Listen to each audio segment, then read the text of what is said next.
I'd like to talk to you today about what an impact nutritional excellence can make for you and people around the world. We can win the war against disease. We can have healthier nations. Right now, we are spreading American fast food companies and processed foods are spreading all over the world. And people are becoming more overweight, more obese, having more heart attacks, more diabetes, more strokes, and even more cancer. The good news is that nutritional science has advanced to the point where we can have people not have heart attacks. We can win the war against cancer. We can stop people from having strokes. And as they become more elderly, they don't have to become demented in their later years. And have healthy populations with low medical costs, with a dramatically more successful and happier population without the fear of these diseases. And what we've learned, the secrets that we've learned to protect ourselves, have to do with nutrients. And there are two types of nutrients. There are macronutrients, and the macronutrients contain calories, and those are called fat, carbohydrate, and protein. And if you eat too many macronutrients, too much fat, too much carbohydrate, and too much protein, we can become overweight, and we can promote aging and promote heart attacks and strokes. Now, food also contains micronutrients, and micronutrients do not contain calories. They're things like vitamins and minerals and phytochemicals. About 80 years ago, in 1930, scientists first discovered 14 vitamins and about 20 different minerals, and everybody said, wow, this is great. We can help people live longer and help people be much healthier.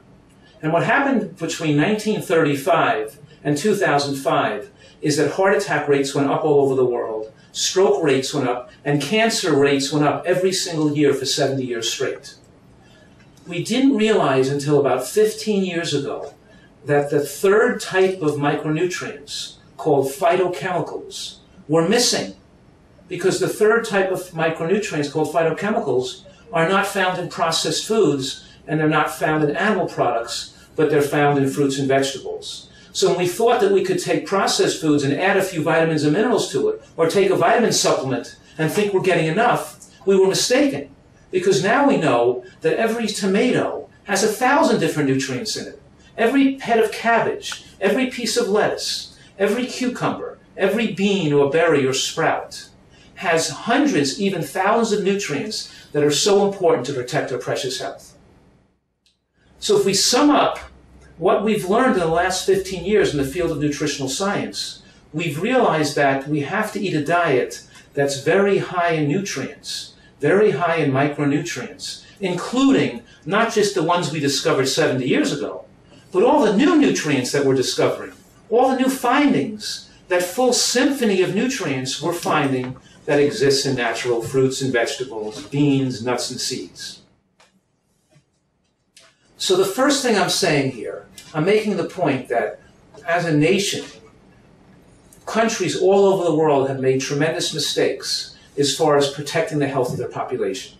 The mistake we made is we thought that we could eat anything. We could eat white flour, we could eat bread, we could eat pasta, we could eat sugar, we could drink soda all day. It doesn't have to be high in micronutrients, and then we could just take a vitamin pill and be okay. And we found out it doesn't work. We actually have to eat real food with a climate to grow healthy foods, and farmers that grow fresh fruits and vegetables, and a homeland that has availability of peppers and tomatoes and cabbage and lettuce and sesame seeds. You have the availability to eat superfoods, and these superfoods could protect us against chronic, degenerative, and dangerous diseases, preventing medical tragedies. So you have to really eat these foods. So let's talk about this for a minute. Because we're saying here is that we have to eat a diet high in nutrients and lower in calories. So the first thing I'm saying to you is that animal products like chicken and meat and fish and eggs should not be the major portion of a diet. A healthy diet has to be plant-based. Most of what we eat has to get these phytochemicals from natural plant foods.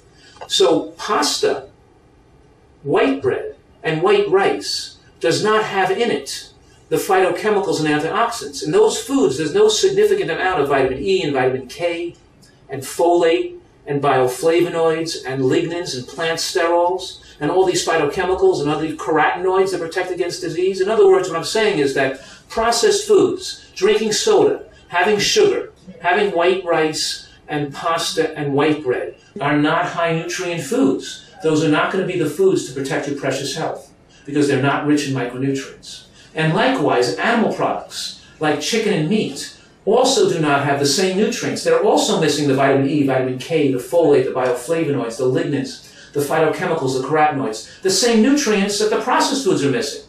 Worldwide, we're seeing populations get most of their calories from processed foods and animal products, and they're not eating fruits and vegetables. Then what are they missing? Of course, they're missing those antioxidants and the phytochemicals that are present in plant foods. And instead of going to doctors and getting pills to take to lower your blood pressure, and instead of taking medications to take away chest pains, and then having surgeries on people's hearts or procedures to make the blood to flow better, those do not make people live longer. The most powerful intervention, the most powerful medicine is what you can do in your own home, in your own kitchens, in your own gardens, and what you can do with your own life to protect your precious health. It's not what doctors can do for you with medications and surgeries. What I'm saying today is that we all are in this together. If we all eat a diet, which we call it a plant-based high-nutrient diet, we look to eat more of the foods that are highest in nutrients. And the foods that are highest in nutrients, including these micronutrients I'm talking about, are green vegetables. Green vegetables win the awards because they have more nutrients per calorie than any other food. In other words, an animal product like a piece of chicken or a piece of meat is not high in nutrients per calorie. It gives you lots of calories, but not lots of micronutrients. Now take a piece of broccoli or some cabbage or kale that also is high in protein. Because don't forget, green vegetables are high in protein. That's how come gorillas, hippopotamus, rhinoceros, elephant, and giraffes get so big. Because it eats green vegetables, eat a lot of protein. And green vegetables are high in protein. But here you have the protein packaged with lots of micronutrients, with the phytochemicals, with the antioxidants, with the things that make the body age slower, and we keep our youthfulness, our vigor, and our good health into later years. And if we look at the healthiest people around the whole world, and the pockets of civilization where people live the longest, it's always the people that eat the most vegetables live the longest. And let's touch on certain types of foods we want to include in our diet for optimal health. Number one is beans. Beans like kidney beans, navy beans, lentils, split peas. Beans have something in them called resistant starch. And resistant starch doesn't raise the glucose level. It's broken down by bacteria in the colon. And the bacteria in the colon change the resistant starch into short-chain fatty acids. And those fatty acids protect us against colon cancer. Beans promote weight loss, they give us energy, they're high in protein, and they protect us against cancer, and they're linked in the scientific studies to enhancement of longevity in elderly people. Number two, green vegetables.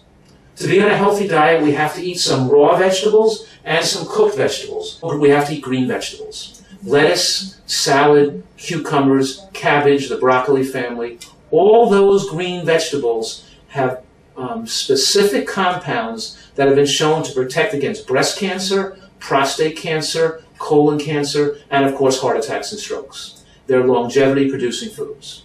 If we mix the greens and the beans now with nuts and seeds, right? Almonds, cashews, sesame seeds, sunflower seeds, they have almost magical superfoods, protective compounds that prevent against cardiac arrhythmias, irregular heartbeats. They lower your cholesterol. They make people live longer. They prevent sudden cardiac death. They stabilize the brain. And the healthy fats in seeds and nuts increase the absorption of nutrients from the vegetables and the beans. They also make the protein very complete. So it's not about just eating less fat. It's eating about more of the whole food healthy fats from nuts to seeds.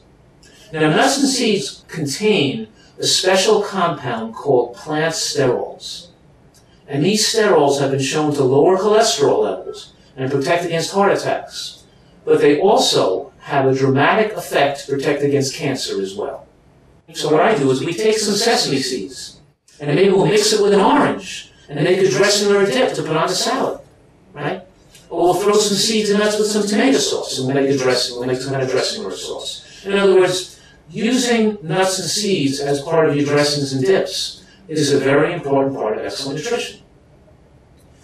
Last, fresh fruit like oranges and berries and kiwis also contains various compounds, phenols and anthocyanins, special compounds that protect against various cancers and are important for good health.